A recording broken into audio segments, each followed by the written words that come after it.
வணக்கம் பெற்றவர்களே. மனப்பழக்கம் யூடியூப் சேனலுக்கு உங்களை வரவேற்கிறேன். நான் ஹரிகிருஷ்ணன் யுவராஜ்.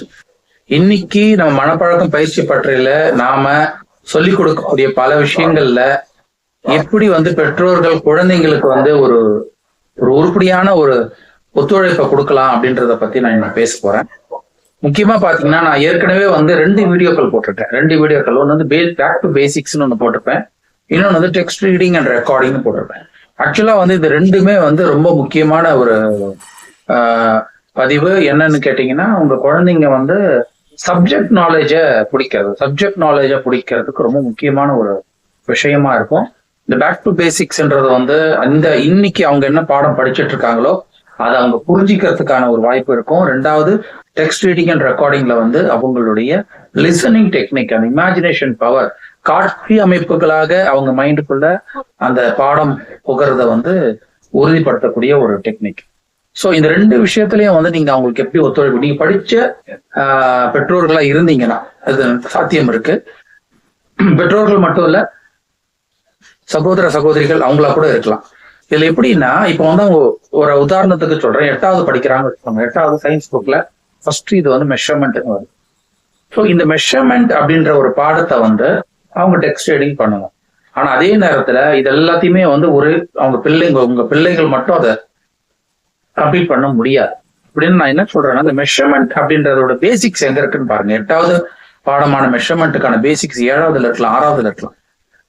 ஸோ இதை தேடணும். இதை தேடி அந்த பாடத்தை ஒரு 2 இல்ல 3 பாகமா நீங்க டெக்ஸ்ட் ரீட் பண்ணி உங்க குழந்தைங்களுக்கு உதவலாம். டெக்ஸ்ட் ரீட் பண்ணி அதை ரெக்கார்ட் பண்ணி அதை வாட்ஸ்அப்ல ஸ்டோர் பண்ணிக்கலாம். இப்போ எப்படின்னா, வாட்ஸ்அப்ல ஸ்டோர் பண்றதுக்கு முன்னாடி பெயர் மாற்றம் செஞ்சிடணும். சயின்ஸ்னா சயின்ஸ் சப்ஜெக்ட், இப்போ 1ன்னா 1 சாப்டரு, 2வது மெஷர்மெண்ட்ன்றது மாத்திக்கலாம். அப்புறம் பார்ட் 1னா பார்ட் 2வா பார்ட் 3.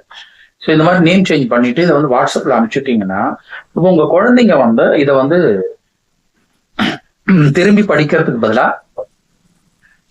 ஒரு பாட்டு கேட்கிற மாதிரி கண்ணை மூடிட்டு கேட்கிறான். இப்படி கேட்கும்போது அவங்களுக்கு அந்த லிசனிங் டெக்னிக் மூலமா அந்த பேசிக் பாடம் அவங்க மைண்டுக்குள்ள ஏறும். ஏற்கனவே அவங்க படிச்சது இன்னும் ரொம்ப சூப்பரா அவங்களுக்கு புரியும். புரிஞ்சதுக்கு அப்புறமா அவங்க இப்போ 8வது பாடத்துல மெஷர்மெண்ட்டை கண்ணில் பார்த்து அதை படிக்க ஆரம்பிச்சாங்கன்னா அவ்வளவு ஈஸியா இருக்கும், ரொம்ப இதா இருக்கும். அதே டெக்ஸ்ட் ரீடிங்கு அந்த 8வது பாடத்துக்கும் நீங்க பண்ணி கொடுக்கலாம், இல்ல உங்க குழந்தைங்களே பண்ண வைக்கலாம். உங்க குழந்தைங்க அந்த வருஷத்துக்கான பாடத்தை படிக்கிறது, அதை ரெக்கார்ட் பண்றதும் ஈஸி. ஆனா அவங்களுக்கு பேசிக்ஸ் அந்த மற்ற 2 அது கடந்த ஆண்டு அதுக்கு அடுத்த முன்னாண்டுக்கு உள்ள பாடத்தை அவங்க பண்றதுக்கு கொஞ்சம் கஷ்டப்படுவாங்க. அதை நீங்க பெற்றோர்கள் சகோதர சகோதரிகள் அவங்களுக்கு ஒத்துழைப்பு கொடுத்து அதை ரெக்கார்ட் பண்ணி அவங்கள கேட்க வச்சு அவங்களுக்கு இது பண்ணலாம். இதுல கூட நீங்க தேவைப்பட்டதுன்னா உங்க பிள்ளைகளோட நண்பர்களில் அவங்களுடைய பெற்றோர்களையும் ஒத்துழைப்பையும் எடுத்துக்கலாம். நீங்க ஒரு பாடம் பண்ணலாம், அவங்க ஒரு பாடம் பண்ணலாம். 2 பேரும் அதை ஷேர் பண்ணிக்கிட்டு 2 குழந்தைங்களும் படிக்கலாம். ஸோ இது ஒரு மிகப்பெரிய டைம் சேவிங்கா இருக்கும். உங்க குழந்தைங்களுக்கு பாட அறிவு, அதாவது சப்ஜெக்ட் நாலேஜ் பெருசா இம்ப்ரூவ் ஆகும், ரொம்ப பெரிய அளவுல இம்ப்ரூவ் ஆகும். அவங்க பின்னாடி காலத்துல காம்படிட்டிவ் எக்ஸாம்ஸ்க்கு, நீட்டு, ஜெஇ மாதிரி ஒரு எக்ஸாம்ஸ்க்கெல்லாம் போய் படிக்கும் போது அவங்களுக்கு சப்ஜெக்ட் நாலேஜ் ரொம்ப ஈஸியா இருக்கும், பாடங்கள் புரியும்.